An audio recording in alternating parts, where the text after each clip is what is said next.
Hey guys, this is Amar, and we are reading the book 10 Short Stories, and we are on story number 9. There are only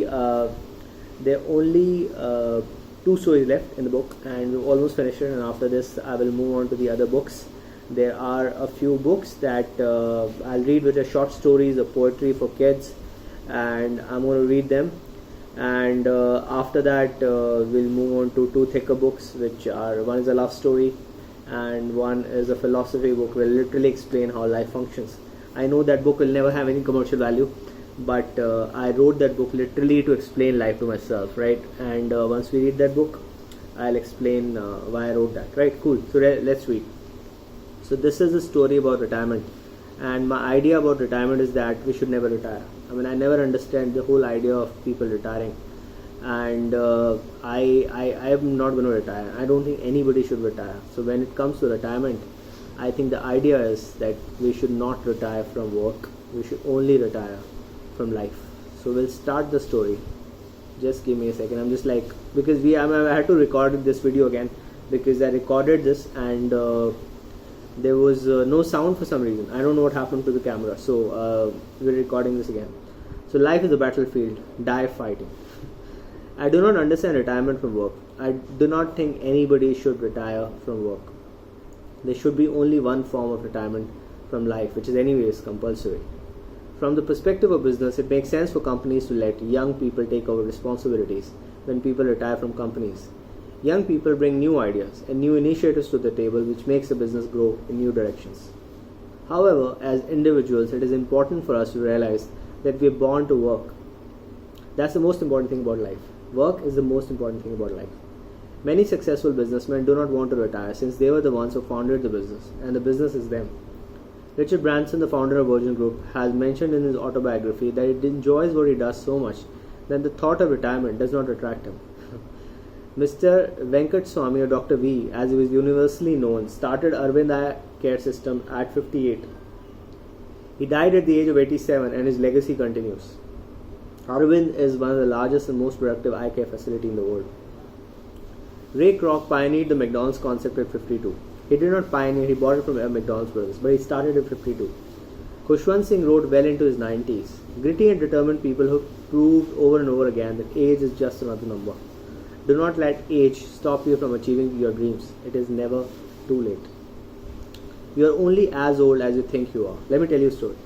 This is the story of Rakesh Batra. Rakesh Batra retired from work at the age of 60. A valediction was given in his honor by the head of his department, and he was garlanded and complimented. Everyone wished him a healthy and happy retired life. Rakesh, you worked very hard all your adult life. This is the time to relax and enjoy.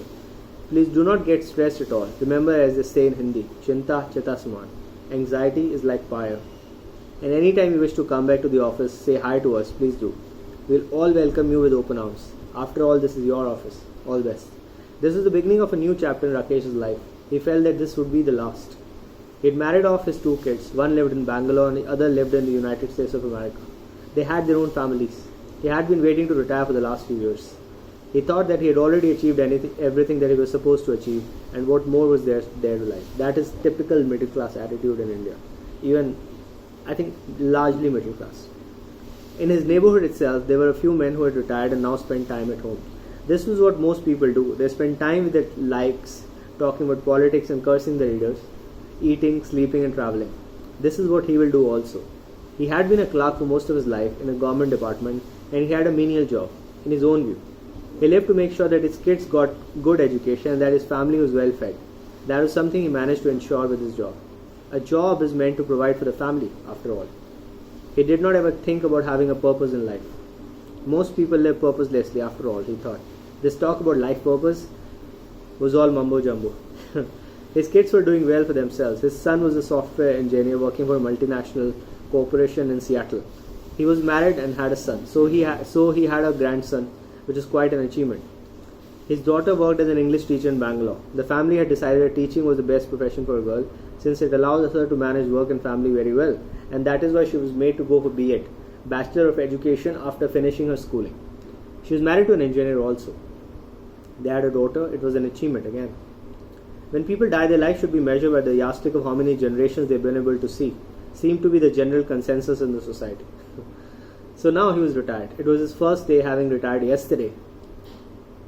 His son and daughter called in yesterday to congratulate him on the culmination of his working career. His wife looked curiously at him and smiled as she served him tea. Mr. Batra, so what do you plan to do now? Mrs. Batra had been a housewife and she had taken good care of the household. She was a graduate but never felt any inclination to work. She was happy with supporting the family at home. What do you mean? Of course I'll relax. Sometimes I'll visit the kids and sometimes they'll visit us. We're old now. We've had our lives already and this is the time to watch.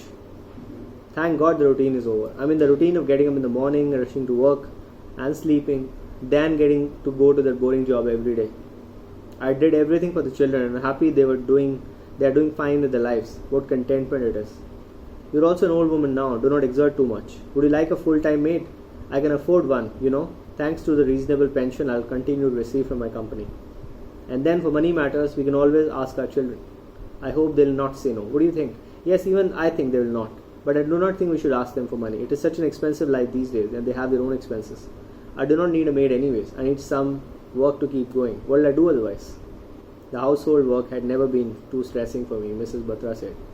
Okay, your wish. Rakesh started spending his days reading, watching TV, eating and sleeping. He was happy going to the neighborhood park in the morning and chat with people like him. Once back from the park, he would stay at home for the rest of the day. A month went by, a few more passed. He did not ask himself how he felt as a retired man. He did not know why. Maybe he felt that the question was scary and he would not really enjoy listening to the answer. One day he thought, I'm still 60. I retired 6 months back and it feels that I've been at home for years. I have no idea how long I'm going to live. I do not know. There's something that I do not choose. So let's say I have 20 more years to go. Even if I have 10 more years to go, how do I intend to spend my time? Can I survive like this or is it worth it all? The questions disturbed him. That day, one of his old friends visited him. They had been friends since college. His name was Chintan Patel. Chintan was a businessman. He was 62, 2 years elder to Rakesh. He looked in prime state of mental and physical health. So how are things, Rakesh? I heard you retired from your job. Yes, Chintan, you heard it right. I'm doing fine, relaxing at home after working for the entire life. Now I just want to take it easy. So you mean that your life is virtually over now, Chintan said. I do not mean that. What do you mean by that? This is what I understand by what you say. You want to relax. How much relaxation do you need? For example, how have you been spending your time and how do you intend to spend it from here? Well, I've been reading, spending time with my neighbors, visiting the park, watching TV, among other things. I see. And you intend to do this till the last day of your life, do you? I do not know. I have not thought about it. Look, Rakesh, I'm not saying that is incorrect to relax. Chintan said. Of course, you spent a long working life and have money at your disposal. Your kids are fine. They do not need your money either. But why would you want to get busy dying? Get busy dying or get busy living? What the hell do you mean? You see, Rakesh, either we're busy living or busy dying. This is a famous dialogue from one of the iconic movies of all times. I am trying to remember the name. I still can't remember the name. There's a beautiful movie where the two prisoners are talking to each other. One of them is Denzel Washington, and the main character tells him, get busy living or get busy dying. No, I can't remember the name.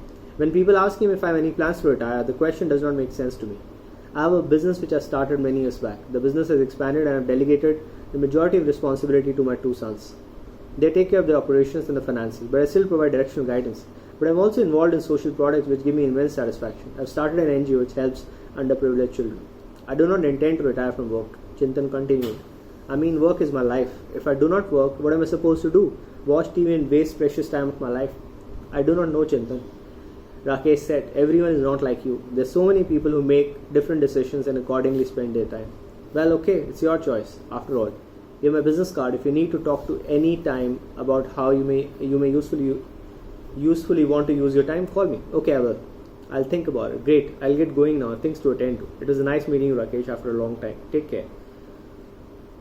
Rakesh shrugged off the discussion after Chintan left. Why should everyone think like he does? He decided to watch a movie and forget about it. I do not want to work anymore. Chintan is a madman, he told himself. One morning he went to his early morning walk in the park. He saw his acquaintances in the park whispering about something slowly. The topic seemed tragic. He joined the discussion, curious to know what had transpired that had everyone huddled up. They were not taking a walk as usual, discussing politics. Something grave had happened. Who was he? He lived in the lane next to Mr. Sharma's. People were saying. Oh yes, he lived there. He used to stand at the intersection to drop his grandson at the bus stop. He used to stand there every day, went the discussion. His name was Suraj Raj. He took early retirement 3 years back, and since then he spent his time at home.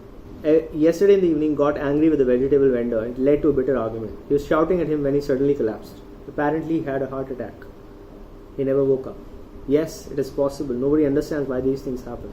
He looked absolutely fine. If one looked at him, one could never say that he would die of a heart attack. It is so surprising. Suraj had died of a heart attack. Rakesh knew Suraj briefly. They had had a few small chats and had seen him many times accompanying his grandson to the bus stop. He could not forget Suraj's face. He had a very pleasant smile with which he would greet Rakesh. That morning, Rakesh went home in a state of numbness. Something inside had moved. When he reached home, he looked in a state of shock. His wife looked concerned and asked him what had happened. Nothing has happened. The word is fine. Everything is okay. Nothing has changed. Suraj has died. What nonsense are you talking? Who is Suraj and how does it bother you when he died? I do not remember any friend of yours with that name. Yes, he was not my friend. How does it matter after all? His wife thought that he was turning senile and moved on with her work. Rakesh kept on thinking about Suraj for the rest of the day. He did not know Suraj. Why should not bother after all? At the end of the day, he realized that what he needed to do. Next morning, after his walk and breakfast, he picked up the phone and called Chintan. Hello Rakesh, how are you? Hello Chintan. I do not want to be busy dying anymore. Can I come and see you? Sure you can. Come and see me anytime in my office. Chintan badly needed someone to support him with his philanthropic activities, someone he could trust, and Rakesh was like a godsend for him. They started working on the NGO to teach underprivileged children and provide them with a better childhood. Rakesh felt extremely excited about what he was doing now. He felt that all his life, his desk job did not provide him the opportunity to work with people from different walks of society and build relationships that are based on trust and contribution. He could not describe the feeling of having been of use to the children. All of them called him Rakesh uncle and he loved them. His time now went in raising funds for the efforts, thinking about new activities that they could do to enrich young lives and to talk about something to the media I was so proud of. The work that he was doing made him feel young and alive. He smiled so much than he used to. He actually laughed so much that he surprised himself. He gave up all thoughts about retiring ever again. He did not want to stop. Although there were limits to what he could do physically because of his age, but he was determined never to let his age stop mentally. He could not sit in the park anymore to discuss politics. He did not watch TV. He did not read women's magazines. He did not have time anymore. He had better things to do. He wanted to live his life completely before he would pass away. This was an exciting time for him. All his life he had worked for because he wanted the money. Now he did not need the money. He had enough to spend the rest of his life in bed. Now he could work for reasons other than money. He could spend his time generating smiles on the faces of young kids. He felt that it took him very long to connect with himself at a deeper level. Thankfully, he could connect with his soul now. That is, before he died. Age is a useless number. It does not mean anything. The meaning you decide to give it is the meaning of your age. You're as old or as young as you think you are. Do not retire from work. Retire when you have from life. Thank you.